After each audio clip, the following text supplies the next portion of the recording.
So it's Monday, and what a hell of a week it's been. I want to speak to the manager. I want a refund on this week. I want to reverse this week. I want to go back to last Monday, where I was escaping Houston in the snow, trying to get to El Paso in 10 hours, trying to get to California to see Jeff.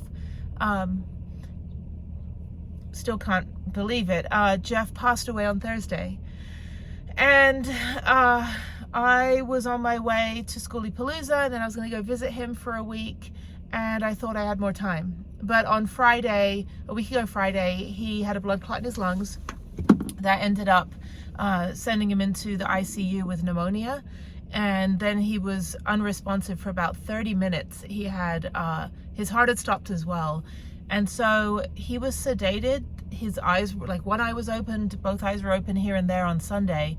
But Sunday afternoon at 3 o'clock, we were told that he had been in the ICU for 2 days. Had I known, I would have drove on Friday, got out there by Sunday morning to be with him. But as I had mentioned before, his mother, for whatever reason, decided not to let us know that my best friend, my partner, my love of my life, her son, his brother's brother, you know, our best friend was in the hospital. None of us knew until they were literally like, she's like, oh, everybody say goodbye on the phone. I'm like, what am I doing? And I'm on the phone and I'm like, no. I said, wake up.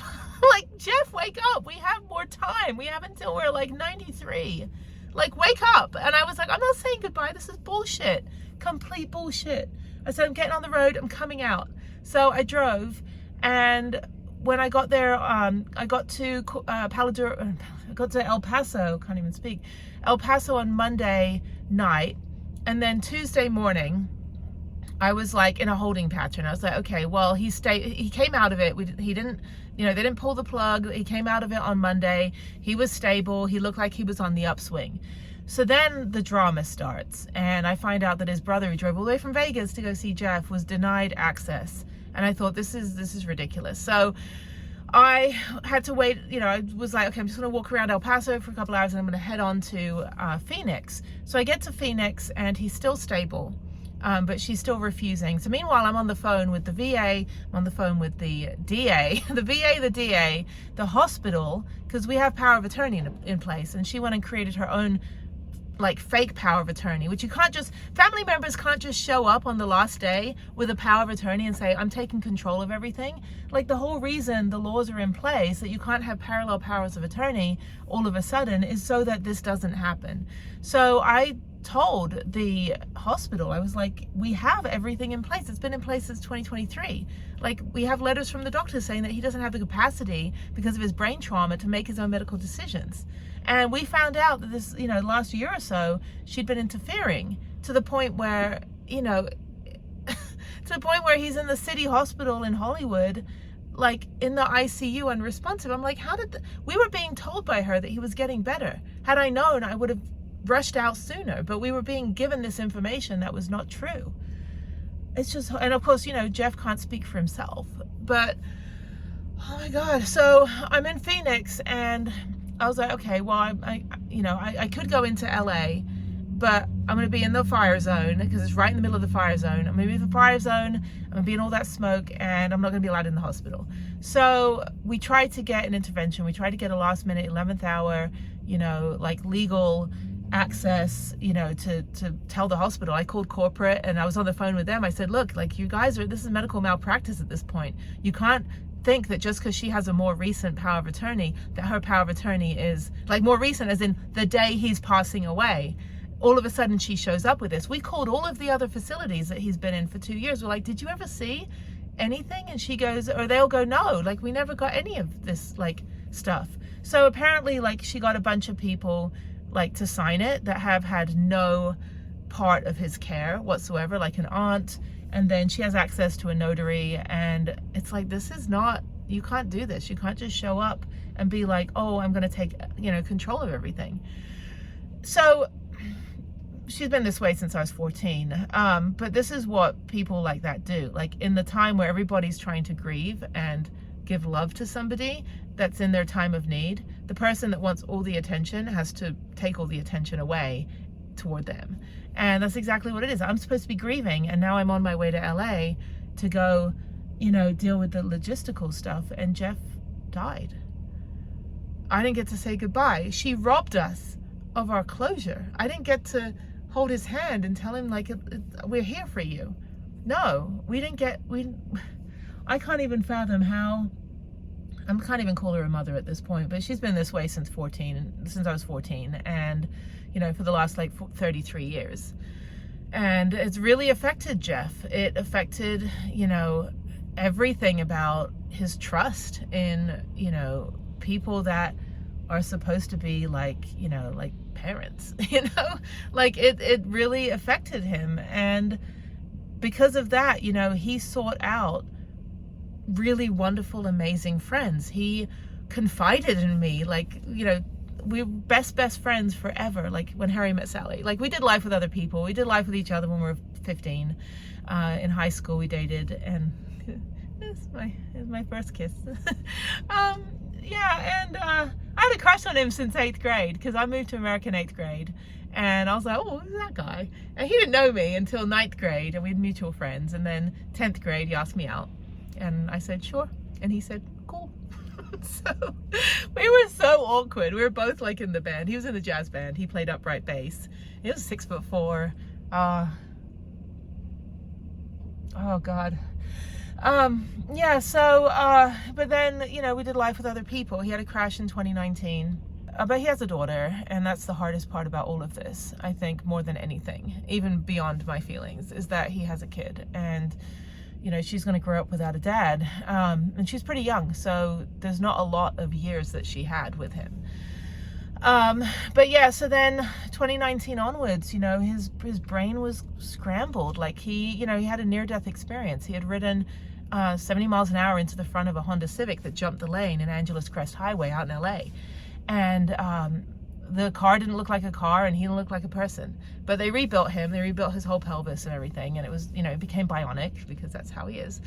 And then, he just kind of went down this spiritual path that not a lot of people understood. But, I work with a lot of trauma survivors. That's my nonprofit. And so I got it. I understood the brain trauma. I think it's called like CTE. I understood the brain trauma. I understood the near-death experience, the straddling the two worlds.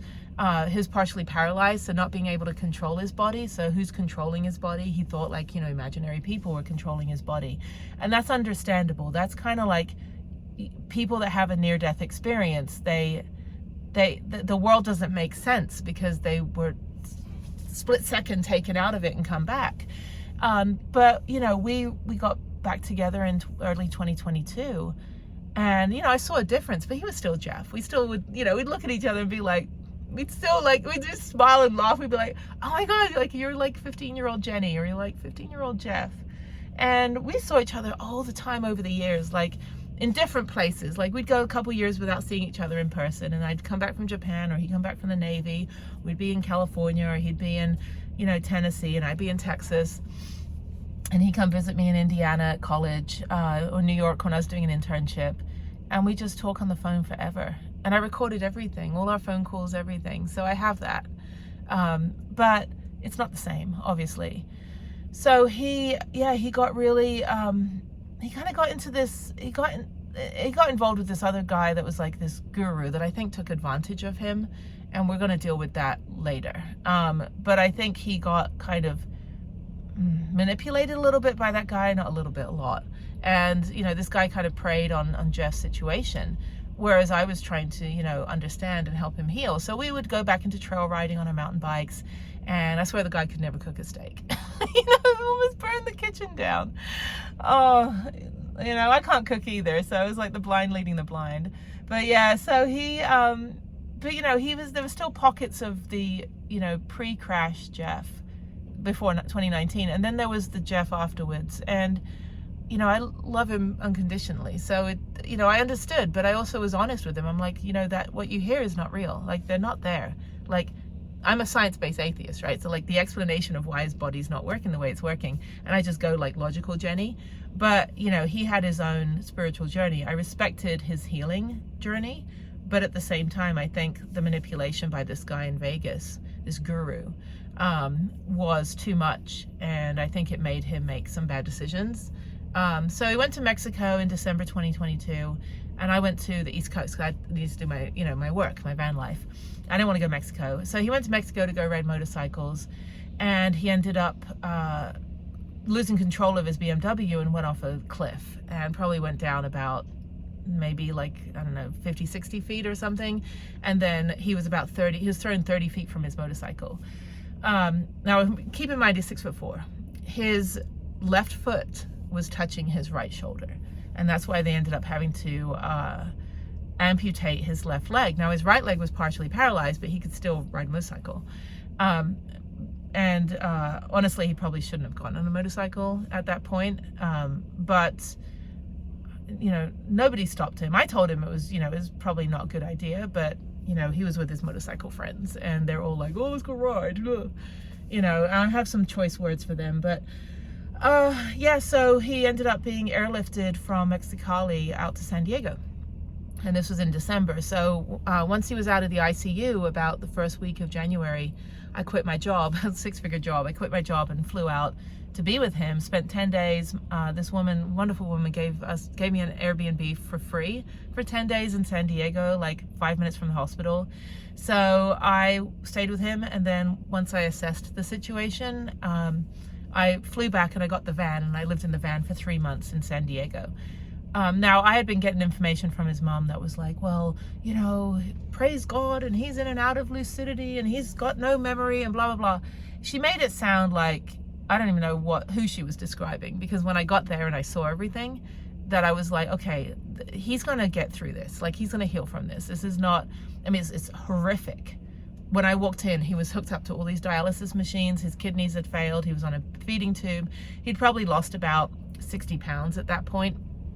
Like, he had lost the leg. I'm not worried about the leg. I don't care if he has no arms, no legs. I love him regardless. But you could tell, like, he broke his neck, so he had a neck brace. He had broken his back. He had gotten like a bed sore from being in the bed. He also had sepsis, and a 3rd-degree burn on his arm. So it was really, really bad. But, I'm rushing in, and as soon as I get into I just like drop, I didn't even like go to the Airbnb. I just dropped my suitcases in the hallway, and I run into the room, and I'm like, Jeff. And he looks up at me and he goes, where's Harriet? Like, that's my daughter. And I'm like, and then I said, do you know who I am? And he goes, beautiful Jennie. And I was like, see, his brain's fine. His brain's fine. And I stayed with him and I held his hand, and then he ended up in the ICU. Every time, here's the thing though, looking back, every time I went home, I had to go home every 2 weeks. So I flew back every 2 weeks. I had to be with my daughter.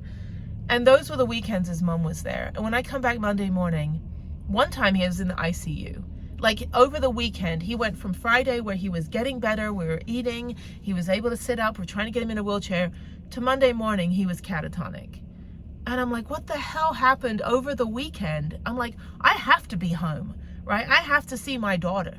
Like, I have an agreement I have to follow, right? And at the time it was just every other weekend, because I'm dealing with taking care of Jeff. But what is it that happened over the weekend? And it was the weekends that his mom visited. And every time she intervened, he just got worse and worse. I'm like, does she have that Munchausen syndrome? Like, does she have that thing where she's just, I don't know. I do not know how that happened. So oh my God, I don't know. So yeah, but he started to get really better. And she only visited like maybe once or twice in the 3 months I was there, maybe 3-4 times. But he finally got moved across the street to the acute nursing home, and he was doing better. But then, and then I had to leave because I had to, I couldn't stay down there full time, and I thought he was in good hands. But the traumatic brain injury was too much, and his brain and his body were not in sync, and his body just started to fail. But mostly, like, he healed from the motorcycle injuries, but mostly it was he had stomach abscess, and he had a lot of issues. They thought he had Crohn's, like his dad had Crohn's. But nobody ever checked the traumatic brain injury. Like, I kept saying, like, can we just at least get him maybe into a study over at the University of San Diego? Like, UCSD, can we just go down there and get some of the grad students to, like, get him into a trial, get him into clinical trials, get him into something where we can make sense of this, because traumatic brain injury isn't the end of the world. I mean, I have friends that have like, you know, CTE and they're functioning. They have bad days sometimes, but they know how to like kind of separate themselves from like, you know, because sometimes it causes a lot of anger, and Jeff had nothing but anger for like the longest time, and he couldn't understand it, so he would get frustrated. This is a guy who never hurt a fly. Like, he had such a self-preservation instinct, and such an instinct of helping people and caring for people, and he was just the kindest, most genuine person. I've never seen him hurt anybody. Good job. Yay! Pretty sunset. Pretty sunset. That's gonna sit back like that. It should be fine. Mm-hmm. There you go. It's perfect. Cool. I dig. Wait, I want to get your pretty little toes. Oh yeah. Yeah.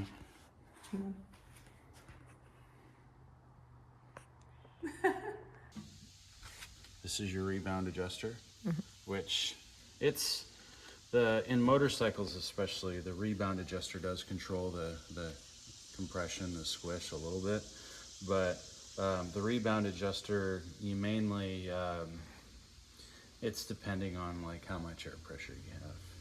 You've got your little air cap, so this unscrews, and underneath it you'll have a Schrader valve. Okay, so you can actually adjust the air pressure of the fork, which, you know, if you look at me, you know, I mean 215 pounds of me versus 100 and, you know, some small number of pounds of you, Yeah, right? yeah, no official number on Some the video. arbitrary small feminine number, you know, you are going to require a lot less air pressure than this is going to require to go down the trail, right? To where, if you look at old school, you had this fucking crank damper, and this literally puts pressure on a spring, and then your lockout here, which doesn't feel like it does anything anymore. And he was just the kindest, most genuine person. I've never seen him hurt anybody, but to see him angry and foul language and yelling at nurses and trying to pull things out, that's the brain injury. That is and he hit on the left side, and the helmet was completely ripped like apart. That's how hard he hit. But he's, you know, he never had that anger instinct, but he did after the crash, and it was very frustrating. Then the short-term memory and the long-term memory. Long-term memory, if you ask him about a motorcycle, he'll give you all the specs nonstop, like no problem. But if you ask him like what day it is or where he is, or, you know, what color is the sky, he didn't remember. But also he didn't care to remember. Like, he started to have a lot of apathy toward the end. Like, he was just very confused. But it was a combination of not having enough food because he stopped eating. They stopped giving me a feeding tube, which I think was the decision of his mother. But when I saw pictures of him in December, our friend went down there to just check it out, because I was like, there's something going on. I don't know what's happening. And and the other thing too is, like, you know, if anyone's like, well, why weren't you there? We didn't know where he was most of the time. His mother kept moving him from facility to facility. And so I would get the address to where he was. I'm like, okay, I can get out there now, only to find out that he'd been moved. And it was very hard for us to get information, even though his brother was the power of attorney for medical. Like, there's no rhyme or reason why his mother should have been doing this, but she did, for whatever reason. I know from the beginning, from day one, her first response was, I want all his money. I want $5,000 a month from his bank account. I want his debit cards. And I'm like, no, we have a financial power of attorney. Like, get the hell away from us. So I was a VA liaison. His brother was power of attorney for medical. Our other friend was financial power of attorney. And we had it on lockdown.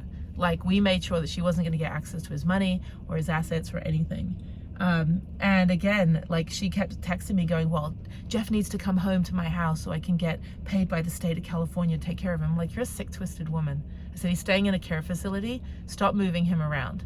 So the last one he was in was like some Skid Row hospital on Sunset Boulevard in Hollywood.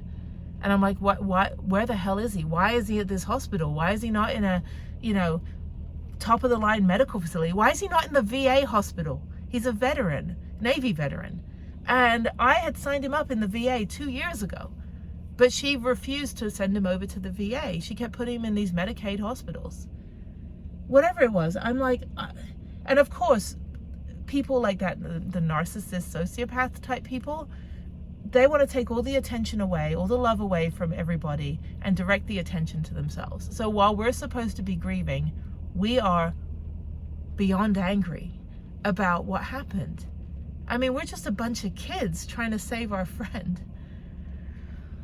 Anyway, so I haven't even processed it yet, but I'm outside the Walmart. I'm going to go over to Joshua Tree. It's been raining all morning, but it's starting to clear up. So I'm going to go hike anyway. I'm going to do probably about 7 short hikes that are about a mile long. I'm just going to do a whole loop of the park, and I think it'll be great, just to kind of walk around and get some fresh air. And then I'm going to go into, I think I'm going to probably stop in Riverside. I don't want to stay all the way out here, even though I'm only like 2 hours from LA. I'm going to go toward Riverside and maybe like stay at a Walmart there, because I know it's going to be hard to stay in town. I don't want to be too close to the fire. Tomorrow morning, I'm going to go straight into the West LA VA, which is where I was at when I got pregnant with my daughter. And they said they were like, yeah, like, you know, pick any hospital, the VA will cover it. And I said, oh, Britney Spears birthing suite. And they're like, no, we're not paying for that. Like, go to UCLA. So my daughter was born at UCLA Medical Center, but although I had an OBGYN, I did request a midwife for the birth. And so I had like 10 midwives because it's a teaching hospital. So when you're at the VA, usually you have an audience if you're okay with it. And I was fine. The janitor was there. I'm like, anybody else want to watch the baby come out? But it was great. All the midwives kind of took turns doing everything. And our day nurse was fantastic. She was so funny. I forgot her name, but she was like, she just like got divorced, but she had a cool boyfriend, and she's telling me about like what her and her boyfriend gonna do this weekend. It was really lighthearted. And then like my daughter's father was like, he had a playlist, and I think the first song was Ring of Fire by Johnny Cash. I'm like, you're not playing that song. Like, stop, like play some Beatles or something, or ABBA. Yeah, so but it was it was hard, but you know, obviously, like, we don't remember the pain. That's like a thing of childbirth, like your body like eliminate, like I can't describe what the pain was like. I think it hurt. I can tell you what my hand feels like every time I broke it, when I hit my head on the ice skating, or when I, you know, broke my foot, but I can't tell you like what the contractions feel like. It's just like, yeah, it kind of just, you know, otherwise we wouldn't have any more babies. So yeah, I had a really, you know, really good birth. And I stayed in there for like 3 days, and they had a little guy with like a tuxedo come around and like give us our hospital food, which the tuxedo was like not on par with the food. So food was, I was like, I told my daughter's father, I was like, okay, go down to that pizza place in Westwood, go get me like the New York style pizza. And I just sat there with like a 16-inch pizza and just started eating. I was so hungry. Plus I was breastfeeding, so obviously I had to eat. But yeah, so we had a pretty good birth. But the West LA VA is where I was at for years, like, I don't know, 6-7 years I was there. So I'll go down there, I'll talk to them, even though he's registered in a different VA. I just want to make sure, because when a veteran passes away, his like VA benefit goes to like the next of kin. In his case, it'll be his daughter.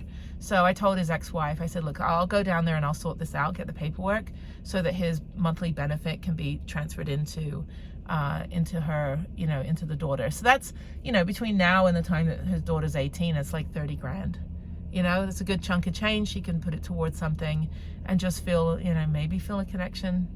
I don't really know how all that works, but at least, you know, it'll be a benefit for her to kind of maybe pay for a car or something. I don't know, when she's 16, who knows? But it's a good chunk of change. It's the VA benefit's tax-free, so that'll help. So there'll be some, you know, money for her when she's 18. She can have, you know, a little bit of money in her pocket, whatever she wants to do. If she wants to go travel, you know, and that kind of thing, then she has the money. So happy to help. But yeah, it's been a surreal week. So Monday I was escaping the snow. Tuesday it snowed in Houston. The whole city shut down for like 3 days, so I had to leave.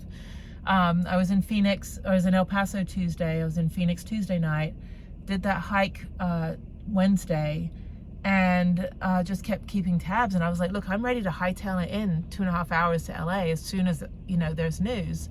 And then we didn't hear anything for a whole day. So I was just parked up at Schoolie, because I was like, look, I'm just going to be parked up here and just wait. So Wednesday, when I got to Schoolie, I got stuck in the mud. But Wednesday, I got there and I just was like, you know, it's weird. Like, it's not like I went to go party while he was dying. Like, I just wanted to be around positivity and, you know, in a healing place. And then we got news on Thursday, because he was like, I wouldn't have been able to see him anyway because he was in the ICU and he had sepsis again. So they wouldn't have let me in. And so, you know, it would have been, I mean, I would have broke that door down. Like, trust me, I would have been like Karate Kick, you know, Liam Neeson style, like crack that door down and, you know, get in there. But yeah, we got the news Thursday. I mean, nobody heard anything. And then finally we got the news Thursday afternoon, and it was really windy at Schoolie Palooza. So I just sat in the van and just worked on computer stuff and, you know, just kind of gathered all his pictures together and listened to all his voicemails and recordings and just kind of, you know, just was with myself in my van. And then, yeah, and then I just went out. You know, I was like, I got out there about maybe 6 p.m. It was dark. And I told my neighbor, I was like, hey, you want to just go for a walk? I just need to go for a walk. Like, I don't want to talk about anything. I just want to go for a walk. So we walked over to the Wazza bus where they had like music and stuff, and they had like a live acoustic band. It was really good. And I just listened to the music because I know he loves music. His record collection would put any record store to shame. I mean, he had a CD and record collection because we're kids of the 90s. And it was so, you know, it was so nice, given the circumstances. It was good to just be outside in the fresh air, you know, listening to the music and just standing there with my tea. I had my tea in my, you know, I carried this thing around Schoolie Palooza. I don't drink, smoke, or do drugs or anything. So, you know, I was the minority. But, yeah, so they're drinking my chai. You know, it was really, really cold that night too. And then I looked down, I see this dog. I'm like, I know that dog. You know, I'm not a dog person, but I was like, I know that dog. And I look up and it was my friend. Oh my God, my friend that has the container home in I did a part of a video of it in Colorado. I was like, gave him the massive hug. I was like, oh my God. I was like, and he's like, how are you? I'm like, I'll tell you later, but just, I needed that hug. Cause I was hanging out with somebody I don't really know. It was just my neighbor. But I saw familiarity and I was like, okay, this is where I need to be right now. And then that afternoon, and that was Wednesday night. Yeah, that's right. That was when, was that Wednesday? No, that was Thursday night. Yeah, so that was Thursday night. But Thursday afternoon, my other friend, actually the channel This Week's Adventure. So Chris came by and we had missed each other all of 2023. I was all kind of all over the place and, you know, our vans never synced up. And so he texted me on, on Instagram, and he's like, are you here? I'm like, yeah, I'm here. I don't know where I'm parked. I came in at night. So he came over to my van. We talked literally right after I found out Jeff had died. And again, it was that gigantic hug. And I was like, I needed that, you know? And so after I was listening to music for a bit, he was just checking in saying like, how are you? And I'm like, kind of hang out with somebody I don't want to hang out with. So I was like, I'm around unfamiliar people again. And he's like, we're over at the TP. And so I couldn't find it. So I finally found the TP. And I go in there and it was, I mean, this teepee, you guys see this picture, the teepee was amazing. And it's sort of tribal teepee. And the guy that, I think his name's Kyle, the guy that has it drives this massive bus, and it's like 27-foot pieces of wood. And the, it's out of Michigan. So he works with tribal land to restore it. And then he takes this teepee around, like nomadic teepee, to do like ceremonies and things. So he was explaining like you have to walk clockwise around the fire to get out, then you have to turn left, and the door always faces east. And as he's telling me this, I'm not religious or anything, but as he's telling me this, I'm like, I'm in the place I need to be in. And Jeff was into like, he did ayahuasca one time, like after the 2019 crash. He kind of got into that, you know, some other spiritual stuff like healing. And I just thought like, you know, I don't think like, oh, he's looking down at me, like I'm not that, but I would think like, oh, he'd like this, like he would be into this. And I was in the family camp, so I was with all the parents, you know, and all the hippie parents in their school buses, and everyone was just sitting around the fire, and it was really nice just to like, you know, I only knew one person, and they ended up moving my bus over. So Chris walked me back to my bus. We ended up driving. My bus was packed. Everything was just piled on the bed because I was parked, right? So I very slowly drove from where I was parked over to the family camp. And that's where I ended up staying for the rest of the time. And it was really great. And then I met up with some other friends of mine, and then met some new friends that were friends of friends. And you know, here I was like in my, you know, immeasurable sorrow, and I'm surrounded by just amazing, wonderful people. And, you know, I was like, okay, I'm still in shock. I'm still processing, but it was very cathartic. I think that's a word. Very healing to be there. And I tell you something, I haven't belly chuckled, like belly laughed in so long. Like my Depends leaked. I mean, I was like, I just was, there was so much just like fun nuttiness. And I just kept thinking like, Jeff, you know, if anything, Jeff wants me to laugh. Like, even when you know, I'd be upset and I'd call him, you know, we just turned the conversation around, and that's how we coped. He coped with his stuff and I coped with mine. I mean, we were so silly all the time, you know, silly jokes, you know, and we never got mad at each other. We never had an argument, nothing. And I think he would be upset with me if I wasn't finding a way to laugh, because I can't handle this right now. I'm not good at this, you know, like sad stuff. But anyway, so I'm gonna end this episode right here. I'm gonna go drive out of here. It's already 8:30. So yeah, I'll just hike for a couple hours. I have a call with my daughter at 6. No, at 5, because I'm 2 hours behind Houston. I got Zoom tonight. So I'll probably just come back here for Zoom, and then I'll just head on to Riverside. I gotta call the Walmart there, or the Cracker Barrel, see if I can park. I don't know if they have Cracker Barrel in California, but I'll see if I can park overnight there at the Walmart, and then that'll be a good halfway point. After the VA tomorrow, don't know how long it's gonna take, but maybe 10 minutes, maybe hours. I'm gonna go probably drive down to Santa Monica. I don't think I can, I don't know how the fires are. I mean, I'm not following the news anymore, and the news is very much like, we're outside one person's house. I'm like, okay, send a drone over so I can get like some Google Earth so I can like understand whether it's okay to be out there. But apparently the smoke's still pretty bad. But I'll go out for a minute, and then I think I'm just gonna probably, I wanna go to Anza Borrego. I wanna go down there. It's my favorite place in Southern California. It's Anza Borrego State Park.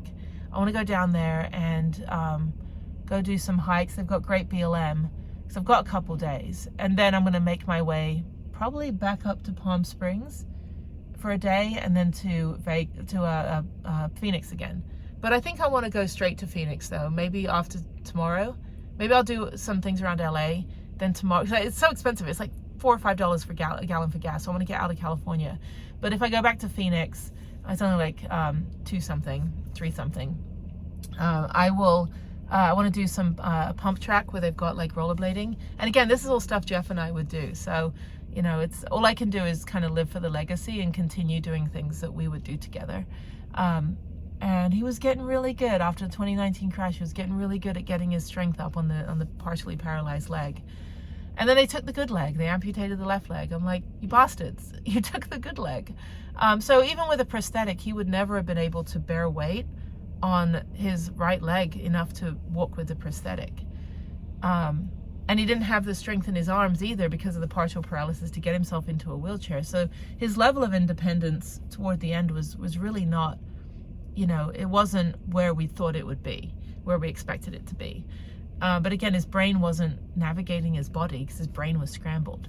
But then, yeah, so then I think I'll do like there's some pump tracks. I'll do that on my rollerblades. And then I'll just make my way into Nevada. And I want to go up to Cathedral Gorge first before I go down to Vegas. So I'm going to kind of bypass Vegas, go up to Cathedral Gorge. Again, this is all kind of the way that I heal, the way that I cope. And then I'll find a rock somewhere and I'll just bawl my eyes out. And I'll just cry and cry and cry. But I'm not at that point yet. I'm trying to keep it together. I'm an ugly crier. I get blotchy.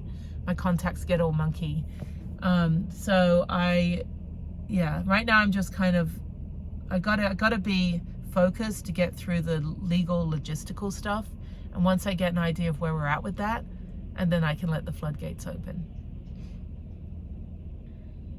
Tell you something, it really sucks.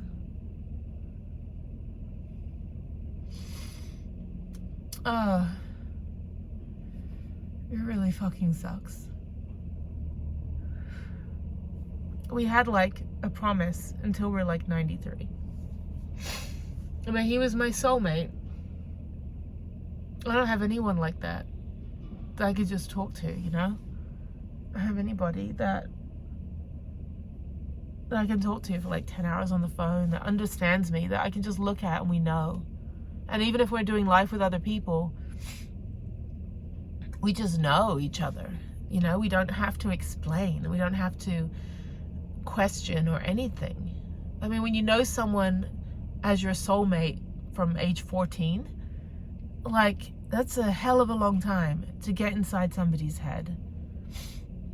And we were, you know, we were just best of friends, and we were platonic. We never did anything, and you know, till like 2022. We respected each other. You know, we talked in 2006 when we were both officially completely single. He was out of the Navy, I was out of the Army. And we did have a chat for like half a minute. We're in Long Beach for the day in California. We're out by Shoreline Village. We're getting lunch. We went to go get ice cream and Johnny Rockets because, like, I don't know, we used to eat there in high school because we had no money. But yeah, so we went for burgers. We had a talk. It was a really long heart-to-heart at the restaurant. And we're like, well, what do you think? Like, I love you. And he's like, I love you too. And I'm like, but then I was like, yeah, but I don't want to break up. Like, I don't want to ever have a single ounce of bad blood. I don't, you know, because our relationships were all, you know, here and there, come and go.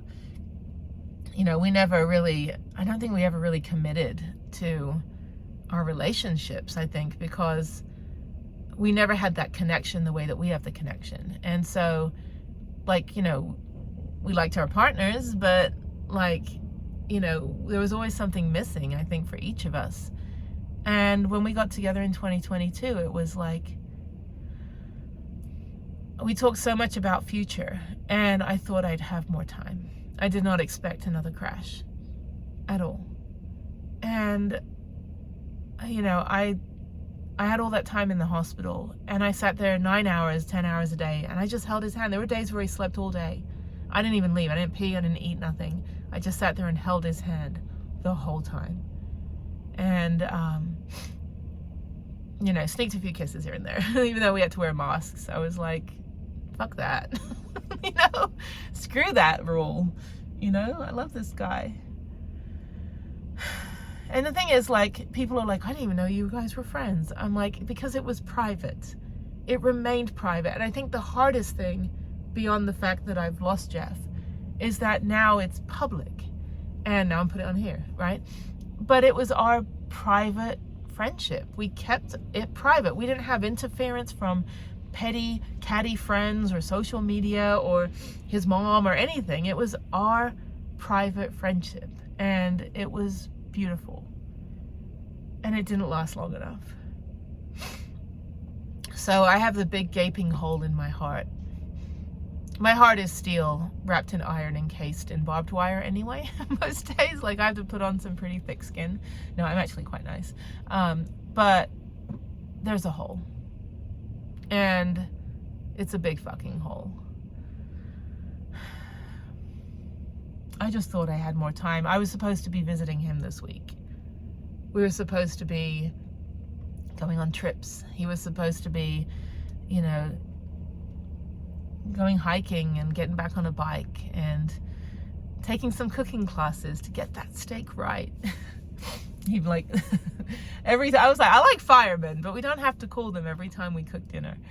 No, he was great. He tried better than I would. I'd probably burn the whole house down. Yeah.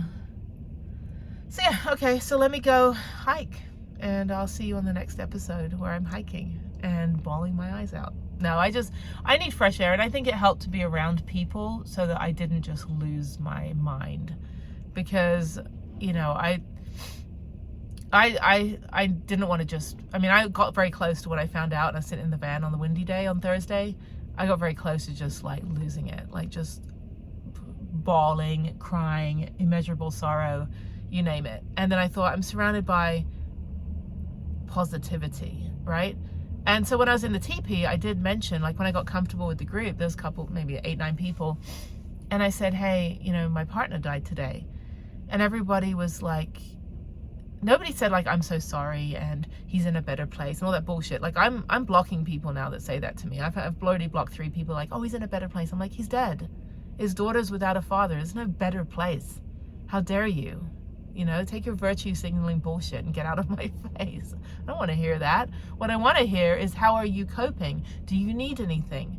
You know, do you want to go get a cup of tea, or, you know, do you want to talk? No one ever says that, oh, he's in a better place. Like, screw you. You're not my friend. I don't need you at this moment. I'll block you for 24 hours and then we'll be friends again, maybe. I don't know. But that comes from like the religion thing, right? Like, oh, he's in a better, God will take care of him. Like, neither of us believed that there was one. So don't tell me that. Don't design how I'm supposed to feel, okay? You can ask me if I need anything, but don't design my grief for me, okay? So, but nobody did that in the teepee. Everybody was like, everyone kind of talked like the anecdotes, right? They talked about their experience. Another one talked about their experience. And I thought, yeah, like these people get me, you know? Like, I didn't need anyone to be a hero. I didn't need anyone to say, oh, you know, like he's gonna be good. No, they started to relate. And I'm like, in this teepee, they are my tribe. And that is what I needed. More than anything, I just want a refund on last week. I talked to the manager. Where's the manager? A 1-star review for last week. I don't know. I think the last thing I'll say is just, I don't understand the sense of permanence. The fact that like, there will be no more. There will be no more phone calls. And that night I watched the sunset and it was beautiful. And then I just started getting teary-eyed and I thought, he never got to see that. He won't ever see a sunset again. And we went on a bike ride and he just looked at the sunset and he was just like, he was just mesmerized by it back in 2022 when we were riding in Tennessee. And he looked at it and he's like, he was just mesmerized. That's all I can say. And we loved our sunsets, but he never got to see one. He never got to see the one I got to see. And he'll never see any more. And I think that's the hardest, is that it's so permanent. Completely. I don't know what's happening with any funeral plans, or he wants to be cremated. Doubt his mom will respect his wishes. But yeah, I'm gonna go for a hike and I'm gonna enjoy every day of my life. And you need to do the same every single day. Wake up and say, yeah, this could be the last day. So what am I gonna do to make it good? And at the end of the day, say, that was a great day. Don't go to bed angry. Don't be pissed off at people. If you want to burn bridges, just delete contact with those people. Don't even engage. Find somewhere to get outside. Be a tourist in your own town. You know, tell your boss, go screw themselves if they're like being an asshole to you. Like, just stand your ground and just say, look, I'm not going to put up with this because tomorrow could be my last day. I am grateful that the last thing I got to say to Jeff was just, it was a 4-hour phone call about 3 weeks ago. And it was good. I recorded it. He was hopeful. He wanted to get out of there. He was really hopeful that he was going to get out. That he was going to get back to Tennessee and see his daughter. He had bought some fishing equipment. He wanted to go fishing. But it was a good conversation. And we ended on, I love you. He would always say, I love you. Yeah, we didn't end on any bad note. There's some of his friends were like, oh, I wish I had called him back. I wish I had done more. There's other friends that have posted these long-winded obituaries on their Facebook page. And all I want to say to them is, you didn't even visit. Like, how dare you claim him and you didn't even spend an hour during 2 years visiting him in the hospital. But, oh, you took all his motorcycles, you know, when you want to go riding. But I'm not going to get into that. It's not the emotion that I want to exude today. But anyway, I'm going to go hike. And like I said, just, you know, think of every morning as the best morning ever. No matter what happened the day before. Think of every day as this could be my last day. What am I what am I going to do? Now, you don't have to be happy all day, but try to find something to make you laugh, something to make you ponder, something to make you excited. You know, figure out, like, start compartmentalizing and prioritizing the crap. And then just go through your friends list this week and just be like, who really does care? Like, I don't need 2,000 people on my Facebook. I got like less than 150 friends on my Facebook. I used to have 5,000. I got rid of everybody. Like, if I want to see their pages, I'll see their pages. If I want to call them, I'll call them. But I have 150 or so really, really good close friends, and that's great. Now, Instagram, I've got, you know, all my travel stuff, but my Facebook is basically like, yeah, it's my inner circle. I'll get more into like things like the kvetching ring and stuff, like how to plot people on a circle, like consecutive circles, whatever they are. I'll do that another time. It's a good exercise to kind of manage your emotions and manage people. But for now, I'm gonna go hike on a rainy day, which I love. Rain is my favorite weather and cold is my favorite temperature. So it's gonna be a muddy hike, but let me get to Joshua Tree and yeah, be safe. Be safe. Hello, Jenny. I just saw your message. If I don't hear from you, good night, and I love you. And if I do hear from you, then cool. All right. I'll talk to you later. Bye-bye.